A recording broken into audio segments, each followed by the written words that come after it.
madame Ndeye Coumba Diallo madame Diagne directrice de l'école Ablaye Yakhine Diop. jëfin bi moom mënuma ci wax lu dul xanaa mu nekk lu rëy loo xam ne li doon dañ ko xaar ci ñu bari ci Thiès doon ko xaar ci état d'abord lañ ñu jox demeewul noonu et on comprend waaye doon ko xaar aussi ci kilifa yi ci biir dëkk bi ñu ngi def waaye moom li mu def ni tey ñëw na serait-ce que 5 minutes te mën naa ne xamul problème Ablaye Yakhine Diop noonu parce que mosuñu ko soumettre mais mu def un geste boo xam ne bii ñun duñ ko fàtte mooy bi gën a métti ci ñun muy problème ndox bi nga xam ne man yuuxu naa ko fu ne mu ñëw tey promettre ñu ko régler ñu problème facture d'eau bi moomu honorable député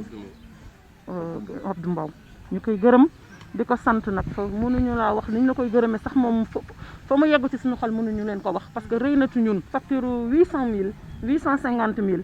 pour une école comme ça ak milieu bi ñu nekk pour am lu ñu ko fayee te amuñu subvention état yu koy doy kon noonu la nekk problème parce que ñu ngi dox ak noonu pendant 3 ans amuñu kenn ku ñu ko fayal école bi amul toq ndox facture bi man bi may ñëw am na 4 ans dama fi fekk facture 900 000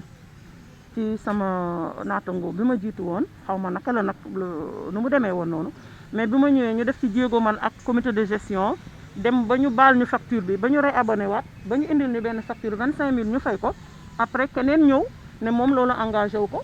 mu daal di delloo si waat 800 000 depuis boobu ça fait 3 ans ba léegi facture boobu mi ngi ci amul ñu ngi koy fay. parce que amuñu moyen bi xale yi lu ñu naan sax dañ koy wute ji seen kër teen la ñu am te teen bi ñi ko foore sax mooy ancien élève Ablaye Yakhine ni ñoo def effort boobu foore puits bi mais xam ngeen ni teen duñ ci raxas loxo ci en période de Covid du eau potable setul donc duñu mën lu ñu raxas ci toilette arrosé ci ak yenn yi rek dem ci toilette yi mais mënuñu ko utiliser en période de Covid donc mu nekkoon loo xam ne lii ñun tey bu ñu ko amul woon tey jii lii ndox mi ñëw tey kon nañ ne dañuy tëj suñu école non c'est clair parce que protocole bi loolu la wax conditions yi bu fekkee ne dajalewuñu ko rek nañu tëj école boobu te man de dama ci doon jéego def ay jéego ndax itam Thiès yëpp mën nañu jàng samay doom ñu suñu école Ablaye Yakhine tëj école am suñu candidat yi duñ def examen du dëgg du yoon loolu moom dañ ci doon xat suñu tànk tubéy rek waaye ne yàlla def na li ci gën xëy na léegi la ko yàlla dogaloon honorable député Abdou Mbow kon amuñu sa fay andi na également 150 matchs en renfort ak 2 thermoflash yi nga xam ne jafe na yenn écoles yi sax amuñu thermoflash mu ñëw renforcer ñu de 2 thermoflash am nañu 100 candidats donc ñu ngi leen def ci 6 salles de classe pour un peu respecter la distanciation motuwaay yi dañ ko anticiper sax d'ailleurs ndax maîtres yi leen yoroon CM2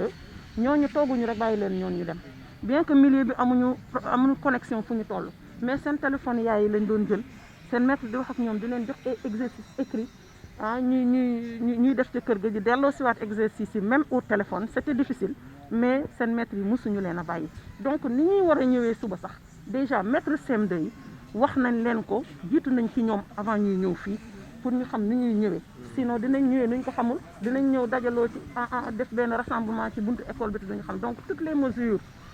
vraiment yi ñu mën a jël nañ ko wax leen ko bala ñuy ñëw léegi ñun ñoo àggale ci biir école bi waajur yi ku ne xam na ni jamono naqadi na nag waaye milieu bi également dafa nekk lu xaw a jafe lool pour nga génne loo waajur yi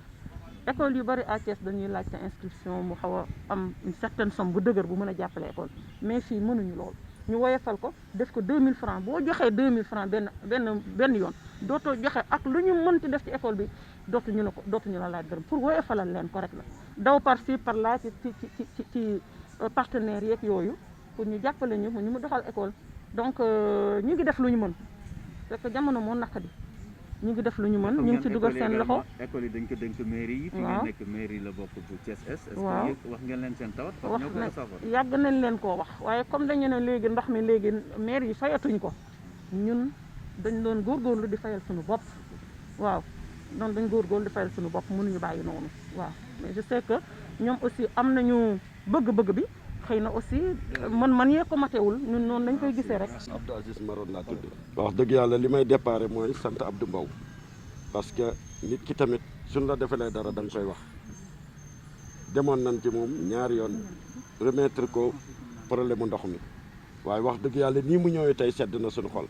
parce que dem na moment boo xam ni biñ jàqee dëgg la ñëw indil ñu ndox mi kon amuñu lu dul di ko gërëm di ko sant di ko ñaanal yàlla nag ko yàlla taxawu ci mission bi mu nekk waaw di wax nag tamit wax dëgg yàlla li ko directrice waxee moo ci nekk jëloon nañ suñuy matuwaay bu yàgg ndax commencé nañu nettoyer école bi désinfecté service d'hygiène ñëw ñu jàppale ko ñu defaraat lépp jël disposition moom it jëkkëram kenn bàyyiwu ko parce que wax dëgg yàlla defaraat nañu ay bidon yoo xam ne robinet yoo xam ni lavage mais yooyu yëpp jëkkëram moo ñu ko defaral mu ngi fi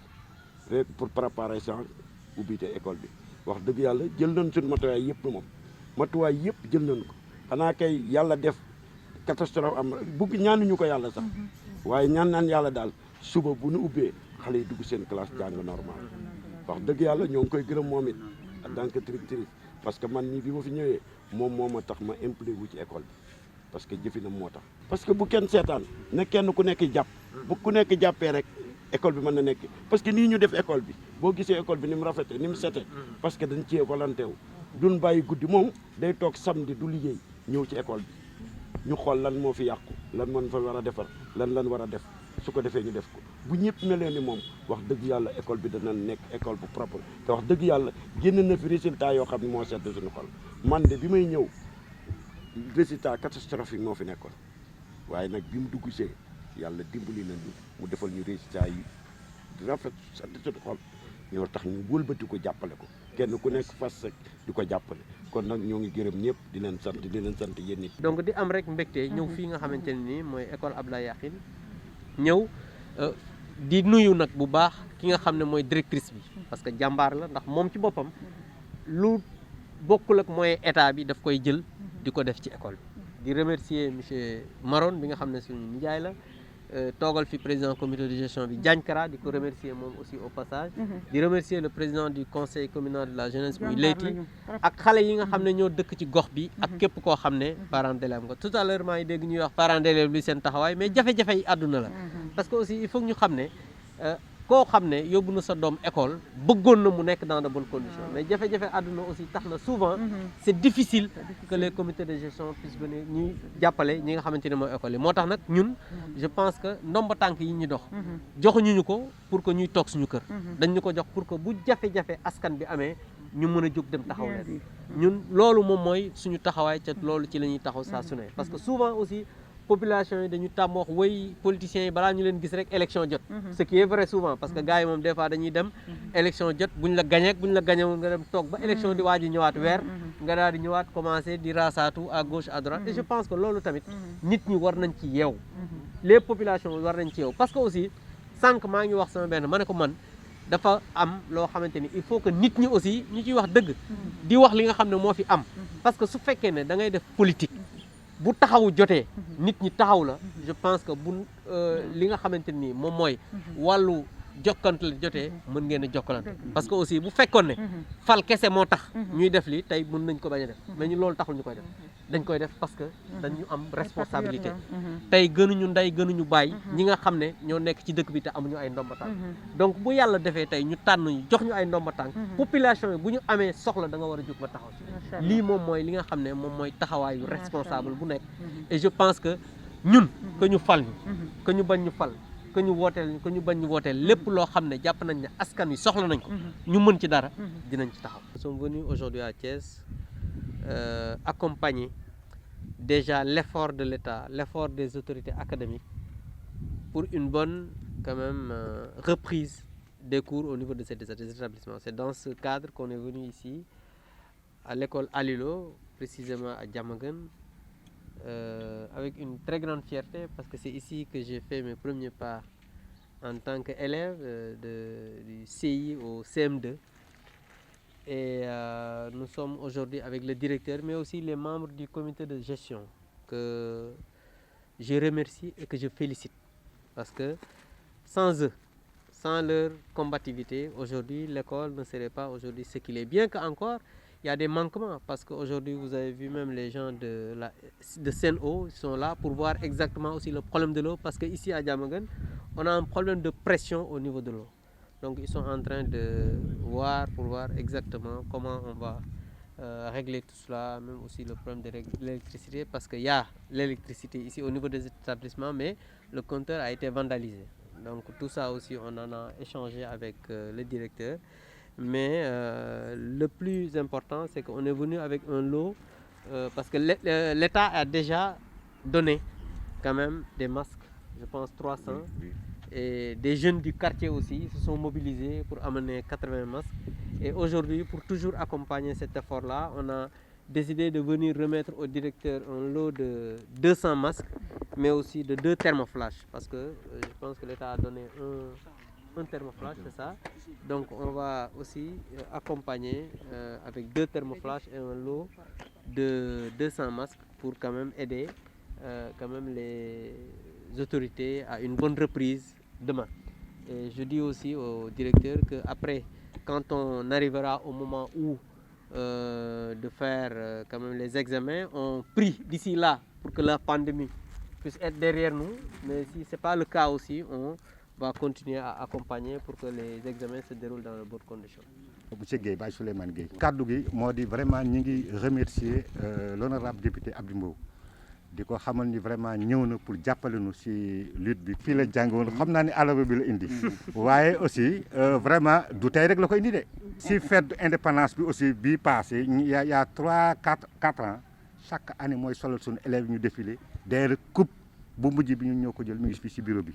moom mi moo ñu accompagner solal suñu élève ba mu jekk ñu entraîné ba mu baax ñu jël coupe bi ñu jël coupe bi waaw ñu jël moom mi moom moo ko def c'est pas parce qu'il est présent non c'est parce que daf ko def ma wax ko waaw il nous accompagne sur les essais aussi essais bu nu mënte luñ ko mënte wax ci école rek boole noonu Pambay vraiment li si war yëpp mi ngi koy doon def macha allah. tey li mu indi ban jeexital indi ci ubbite waaw jeexital bi mu indi si école bi moo di nanu xamal ni école bi ñun ñëpp ñoo ko bokk. C'est pour la réussite de nos enfants comme ni ko suñu inspecteur départemental di wax moom nee na il est venu à Thiès pour travailler au service des élèves de Thiès waaw c'est ça donc nous aussi nous l'accompagnons dans ses idées que ñun tam ñu ngi koy jàppale si li mu wax xamal ko ni ñun it réussite école élève Thiès rek moo nu ñor xale Thiès yi bu ñu réussir rek ñun ñoo réussir. C'est notre succès. ndax matuwaay yëpp jël ngeen ko ak ñaata xale ngeen di xaaral. waaw suba ñu ngi xaar téeméeri xare ak fukk ak juróom-benn bi maanaam ñu ngi koy faram-fàccee si juróomi classe. classe bu nekk dina am ñaar fukki élèves ñaar fukki ndongo ak ñett. waaw si noonu dañu jël ñaari maître CM2 yu yore woon CM2 ak ñaari maître CM1 ñoom ñooy constituer les 4 classes. L'autre maître qui va les compléter, c'est monsieur El Hadji Guène moom it c'est un maître potentiel de CM2 c'est un excellent maître de CM2 moom jël nañ ko ba wax nañ ko donc il a accepté quand même de prendre la nangu na jël juróomeeli classe bi nga xam ni effectif bi dina mat maintenant yeneen maîtres yi peut-être mën naa see wax ci yeneen maîtres yi nga xam ne dañuy flotter du ñu flotter déedéet parce que thermoflash bi chaque fois ku dugg ci école bi war nañ ko contrôler dina am ñu féete foofu. dina am ñu nu faram-fàccee ci classe yi pour ñu jàppale maître bi. techniquement ni nu faram-fàccee élèves yi pour ñu toogee ki nga xam ne moo jiitu day féete càmmoñ ki si topp ci moom féete ndeyjoor.